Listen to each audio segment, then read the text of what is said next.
تحریک انصاف کی وجہ سے ساری مشکلات آئی ہیں. پھر سے میں کہتا ہوں کہ ہر سال شائع ہوتا ہے اکنامک سروے آف پاکستان. ذرا اکنامک سروے آف پاکستان میں دیکھ تو لیں کہ بینکرپٹ گورنمنٹ 2018 میں ملی, اور کرونا کے باوجود کیسے اس 6% پاکستان کی معیشت آگے بڑھ رہی تھی, گروتھ ریٹ تھی 2 آخری سالوں میں جو ایوریج تھی وہ 6% تھی. تو کتنی دفعہ پاکستان کی معیشت اتنی تیزی سے اوپر گئی ہے, انڈسٹری بڑھ رہی تھی, دولت میں اضافہ تھا, پر کیپٹا انکم بن رہی تھی, ٹیکس بڑھ رہے تھے, ایکسپورٹس بڑھ رہی تھی, ریمیٹنسز بڑھ رہی تھی.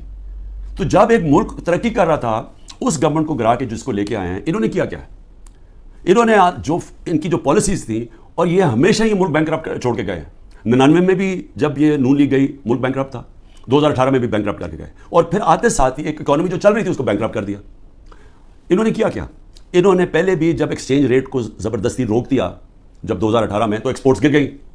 انہوں نے روپے کو جب اوپر رکھا جو اس کی مارکیٹ ویلیو نہیں تھی, تو اسے ہوا کیا؟ امپورٹ سستی ہو گئی, ایکسپورٹس مہنگی ہو گئی, ایکسپورٹس گر گئی. جب ایکسپورٹس گریں ڈالر کی جب 3 گنا زیادہ جب امپورٹس ہو جائیں ایکسپورٹس کی, تو وہ ملک کیسے آگے ترقی کر سکتا ہے؟ تو تب بھی انہوں نے یہ کیا. اس بار آتے ساتھ ہی انہوں نے یہ نون لیگ نے پھر وہ کیا, روک دیا اس کو روپے کو گرنے سے. لیکن مصنوعی طور پہ جب آپ روکتے ہیں اس کا کیا ہوا کہ ریمیٹنسز گرنی شروع ہو گئی, ایکسپورٹس گرنی شروع ہو گئی. پھر را مٹیریلز جو امپورٹ کرتے ہیں ہم انڈسٹری کے لیے, اس کو بند کر دیا, انڈسٹری نیچے جانی شروع ہو گئی, ٹیکس کلیکشن نیچے جانی شروع ہو گئی. $3 ارب کا ہمیں مل رہا ہے اس وقت IMF سے اسٹینڈ بائی ایگریمنٹ میں جو پیسہ آئے گا. $7 ارب صرف ایک سال میں پاکستان کو نقصان ہوا ہے ایکسپورٹس کی کمی میں اور ریمیٹنسز کی کمی میں. ریمیٹنسز کی کمی میں کیوں ہوا؟ کیونکہ اتنا فرق پڑ گیا مارکیٹ میں, روپیہ کی قدر کدھر چلی گئی اور آفیشیل کدھر تھی, کہ لوگوں نے بینکوں کے تھرو پیسہ نہیں بھیجا, دوسری طرح پیسہ بھیجنا شروع کیا, ہمارا ریمیٹنسز کم ہو گئی. اور ایکسپورٹس کم ہونی تھی, جب انڈسٹری کے اوپر انہوں نے را مٹیریل بند کر دیا, ایکسپورٹس کم ہو گئی. تو $7 ارب کا ایک سال میں کمی آئی ان کے دور میں, جبکہ $3 ارب کا ہم اب قرضہ لے رہے ہیں. قرضے بڑھتے جا رہے ہیں, آمدنی سکڑتی جا رہی ہے. کوئی ملک چل سکتا ہے ایسے؟ اور کتنی دیر چلے گا؟ اور پھر اوپر سے سیاسی استحکام ہی نہیں ہے, لوگ ملک چھوڑ کے جا رہے ہیں, ملک سے ڈالرز باہر جا رہے ہیں. جب پروفیشنلز بھی باہر جا رہے ہیں اور ڈالرز بھی باہر جا رہے ہیں, تو آگے کیا رہے گا مستقبل پاکستان کا؟ اس لیے ہم نے IMF کو بھی سمجھایا, میں نے اس کو سمجھایا, میں نے کہا دیکھو جب تک فری اینڈ فیئر الیکشنز نہیں ہوں گے یہ ملک اب یہاں سیاسی استحکام نہیں آئے گا اور اکانومی ٹھیک نہیں ہونے لگی. لیکن بدقسمتی کیا ہے کہ حکومت دوسری, یہ جو پالیسیز ہیں جو پاور میں بیٹھے ہیں وہ دوسری طرف جا رہے ہیں. بجائے صاف اور شفاف الیکشن کروا کے ایک سیاسی استحکام آئے, ایک ایسی حکومت آئے جو پبلک کی ووٹ سے آئے, پبلک کے مینڈیٹ سے آئے, 5 سال کے لیے آئے, وہ پھر مشکل فیصلے کرے. مشکل فیصلے کا مطلب اصلاحات کرے. اصلاحات تب ہوتی ہیں ملک میں جب پبلک ایک گورنمنٹ کے ساتھ کھڑی ہو, اعتماد رکھیں گورنمنٹ میں, تب مشکل فیصلے ہوتے ہیں. جب وہ گورنمنٹ ان کو کہے کہ یہ ہم اس ملک میں سرجری کر رہے ہیں, یہ ہم اصلاحات کر رہے ہیں, آپ کو شروع میں تکلیف ہوگی لیکن بعد میں آپ کے حالات بہتر ہو جائیں گے. لیکن وہ تو وہ گورنمنٹ کر سکتی ہے جس کو پبلک اس پہ اعتماد رکھے. اب ان کے اوپر کس نے اعتماد رکھنا ہے؟ کیونکہ جو انہوں نے کہا کہ جی میں 200 سے کم روپیہ کروں گا, آتے ساتھ اس نے کہا ڈالر کم کروں گا, پہلے تو کہا 100 سے کم کروں گا, یہ سارے انہوں نے نعرے مارتے رہے. ہم مہنگائی کم کریں گے, مہنگائی بھی تاریخی, روپیہ بھی تاریخی طور پہ نیچے گرا. اس کے علاوہ جو انہوں نے وعدے کیے سب کے سامنے ہیں کہ کدھر کھڑے ہیں, لوگوں کے آج حالات کیا ہے. تو اب ان کے اوپر تو اعتماد آنے نہیں لگا. جو کوشش کی جا رہی ہے انجینئرنگ کی, وہ یہ لوگ پھر واپس آ جائیں گے. تحریک انصاف کو کوشش کی جا رہی ہے کہ اس کو ختم کیا جائے.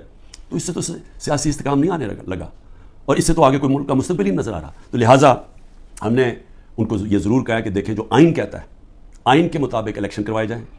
آئین جو فنڈامنٹل رائٹس, بنیادی حقوق کی حفاظت کرتا ہے, وہ اس کو امپلیمنٹ کیا جائے.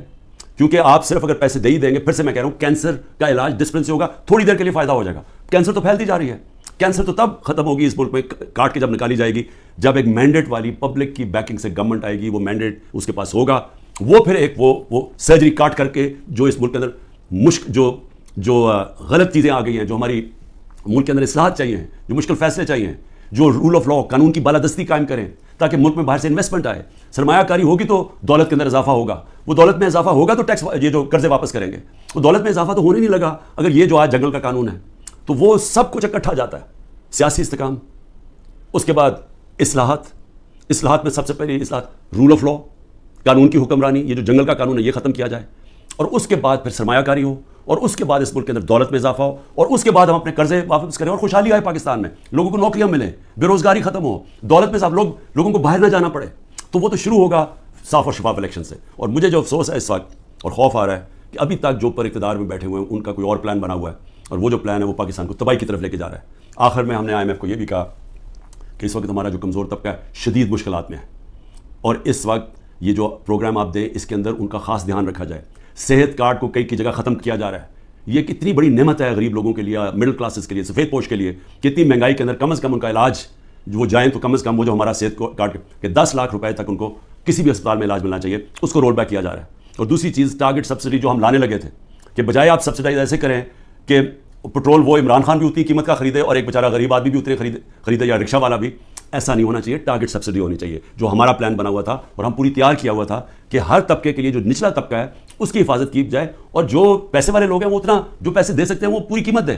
لیکن اگر آپ کم قیمت کریں گے تو سب کے لیے وہ قیمت نہ ہو. نچلے طبقے کو سستی دیں اور جو پیسے دے سکتے ہیں وہ پوری قیمت دیں, جو ساری دنیا میں ہوتا ہے. یہ پلان بھی بڑا ضروری ہے نچلے طبقے کو موجودہ مہنگائی سے ان کی حفاظت کرنے کے لیے. یہ بھی ہم نے اپنی بات کی ہے, ہوتا یا نہیں میں نہیں جانتا.